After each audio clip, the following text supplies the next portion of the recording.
Welcome to the INFOWARS Nightly News. I'm David Knight. It's Monday, May 4th, 2015. Here are our top stories.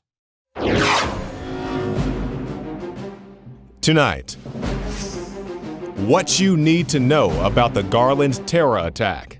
Then, farmers rise up against Monsanto. And the mainstream spin on Jade Helm. That's next on the INFOWARS Nightly News. And I just think about all the veterans that have fought and died for our supposed freedoms and how we're pissing on their graves right now, and I'm tired of it. Well, by now, I'm sure you've seen reports of the attack on the Muhammad cartoon contest that was being held in Dallas. We're going to take a look at the attacks on the First Amendment and the attacks on the people who sponsored that contest as part of an attack on the First Amendment and attacks on the Second Amendment as well. The New York Times blames the event organizers, talking about, well, let's put free speech aside. Here's the tweet that came out from a New York Times reporter. She said, free speech aside, why would anyone do something as provocative as hosting a Muhammad drawing contest? And as Steve Watson pointed out, free speech aside, let the floodgates open. And boy, did they. Listen to some of these responses that we saw on Twitter. Free speech aside, that's a bizarre thing for a journalist to tweet. A plumber maybe, okay. Another one says, pretty chilling when a reporter says, free speech aside. No wonder this administration has run all over this press corps. Another one, free speech aside, why would we then let the New York Times print anything?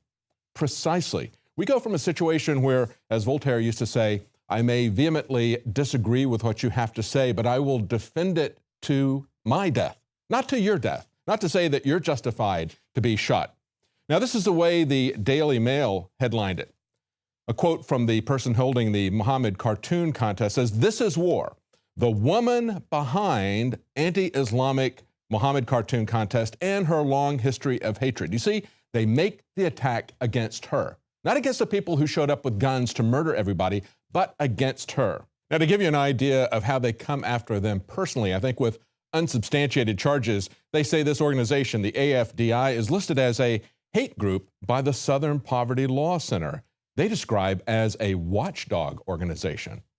Clearly, we'll talk about that more in just a moment, but then they go after her, talking about how she lived as a well-off housewife after a short media career, and talking about her divorce. It's all about her. It's all about attacking her personally.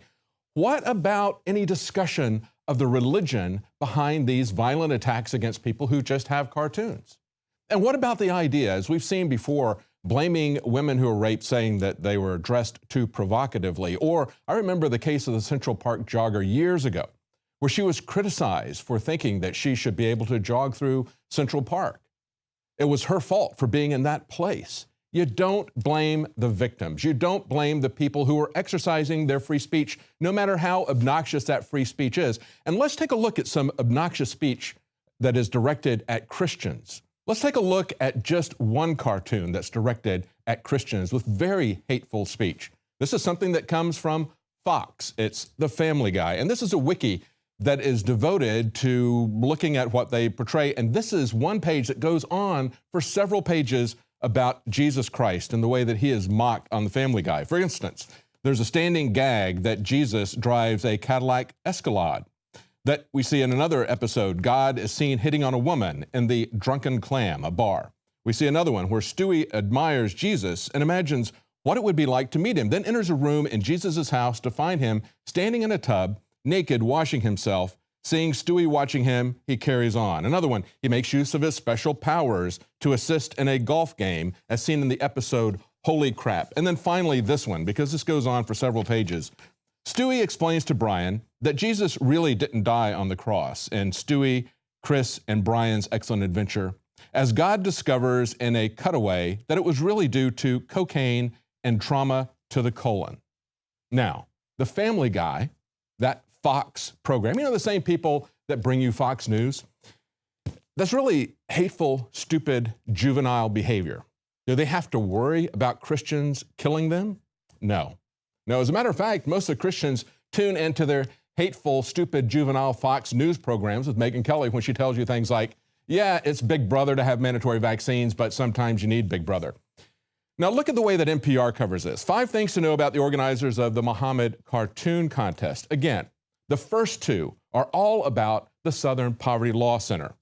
They say it's anti-Islam, or is it a pro-free speech group? They say the Southern Poverty Law Center, which tracks extremist groups, lists this organization as, quote, an active anti-Muslim group.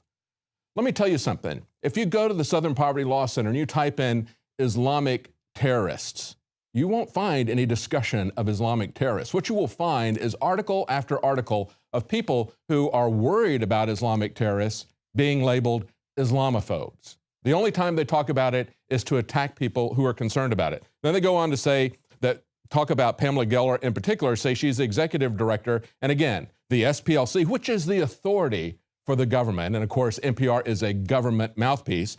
The SPLC describes her as the anti-Muslim movement's most visible and flamboyant figurehead. Then, the third one, and we'll stop at this. The group was recorded as it received word of the shooting. They say the crowd inside the center went quiet as the police officer began to leave, and someone shouted, "Was a suspect a Muslim?" And they say, you can see the video here, but we're not embedding it because it does feature drawings of Muhammad. See, just like the Daily Mail, they won't even show you the cartoons. But of course, you can see cartoons mocking Jesus. And look at this article from NPR back in 1993 when they're doing an interview, a fawning interview with artist Andres Serranos. Now, this is the guy whose 1987 photograph, Piss Christ, showed the figure of Christ on a cross in a pool of urine. And they say he was denounced on the Senate floor by Senator Jesse Helms, who then began a crusade against the National Endowment for Arts. In other words, Christians didn't come out and say, we need to kill Andres Serrano. What they said was, we want you to stop holding a gun to our head and making us pay for this filth.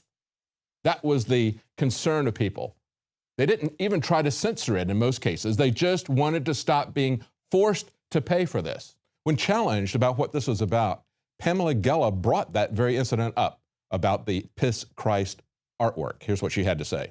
A pluralistic society, you have offensive speech, you have ideas, you have an exchange of ideas. You don't shut down a discussion because I'm offended. If something offends me, should I go out and slaughter people? Sure, when Jesus Christ was put in a jar of urine, it was called art. Did Christians like it? Of course not. Did they slaughter people? Did they burn embassies? Did they kill whole communities? Of course not. This cannot be sanctioned. Yeah, this cannot be sanctioned. The West must stand up for freedom of speech. It's the core fundamental element of this constitutional republic. And once again, just like we saw after Charlie Hebdo, the pathetic, castrated media is actually censoring the images of this artwork, depictions, cartoons of the Prophet Muhammad, in the very hours after this attack, sending the message that violence and intimidation works, and that free speech, the First Amendment, the very values that underpin democratic, free society, are less important than offending Muslims. And as Paul pointed out, they're censoring the cartoon images, but they are also embellishing the accounts. Look at this story. CNN exploits Garland shooting to attack the Second Amendment. Soon after the attack in Texas, CNN tweeted that the alleged perpetrators were armed with automatic weapons. And you can see the tweet embedded there in the story. And as Kurt Nemo points out, a search of news stories does not confirm that the police made the claim that they had automatic weapons. The CNN tweet points to an article on the CNN website, but that also does not mention automatic weapons. The phrase, however, does appear in a Reuters news report. And as he points out, it's not clear whether or not that report from Reuters was a mistake on their part or whether they went with what the police told them. But here's another takeaway from that. Besides not attacking the Second Amendment, consider the fact that if they had rifles, whether these were semi-automatic or whether they were automatic weapons, they were both taken out by one cop with a pistol who could shoot. Now, as an aside, I also want to point out that we just had some statues unveiled in Germany, in what used to be former East Germany, Stasi-controlled East Germany. You know what they put statues up to? They put statues up of Snowden, Assange, and Manning. And you can see these pictures of them standing on chairs. And as they point out, the artist behind the work Italian sculptor, said that he wanted to, quote, represent 3 contemporary heroes who have lost their freedom for the truth. And they point out these statues will have fewer restrictions on their movements than the real people will, because they have already got a scheduled tour of these statues. That is what we are fighting for. We are fighting for an open society. We are fighting for free speech. In former Stasi land, in East Germany, in Alexanderplatz, which was the central focus of East Berlin, they understand these issues because they didn't have them for so long. But in America, where we have always enjoyed free speech and previously an open society, we don't understand fully yet what we have given away, and we don't value it. We think that somehow American exceptionalism is going to protect us. We are not exceptional. We are just as vulnerable to dictatorship and the loss of First Amendment free speech rights as anybody is. Now, finally, let's take another look at one other aspect of this, and that is, of course, that as we remember in these statues, people who have blown the whistle on our secretive government, the government that uses every pretense to create a surveillance state, to hide everything from us in the name of national security. Evidently, they weren't able to stop these guys, even though they had them on their radar for a very long time. We see an FBI informant met with Garland shooting suspects quite some time before that. We're seeing now that contact goes back all the way to 2010. Here's Rob Dew with a report. You've probably heard of the shooting at the Prophet Muhammad Cartoons exhibition in Garland, Texas over the weekend. But did you know Daily Mail used pictures from the event, but bowing to political correctness blacked out the offensive images? And thus far, President Barack Obama has been silent about the attacks. And CNN used the event to attack the Second Amendment when it was the Second Amendment that stopped the gunman in their tracks. But now we've learned that the FBI has been watching one of the suspects using an FBI informant. Elton Simpson, the man identified as one of the 2 gunmen killed, was under surveillance by the FBI and subject of a terror investigation. The FBI has arranged numerous fake terror plots, including the Washington Metro bombing plot, the New York subway plot, the plan to blow up the Sears Tower in Chicago, the plot to bomb the Portland Christmas tree lighting, and others. In 2014, Human Rights Watch released a report stating nearly all high-profile domestic terrorism plots in the United States after 9/11 included the direct involvement of government agents and informants. You can read about all these stories at INFOWARS.com. Rob Dew reporting for PrisonPlanet.tv. Can the federal government take credit for saving us from a plot of its own creation? The FBI has foiled about 17 plots to kill Americans during the past 10 years. They all have a common and reprehensible thread. They were planned, plotted, controlled, and carried out by the federal government itself. In all of these 17 cases, from the Fort Dix 6 to the Lackawanna 7 to the Portland parade bomber, the feds found young men of Muslim backgrounds, loners who were bitter at America. They befriended them, cajoled them, and persuaded them that they could change the world by killing Americans. But none of this keeps us safe. All of this makes us less free, as any one of us can be entrapped. And we are fools if we praise the government for exposing a plot of its own creation and saving us from a danger that never existed.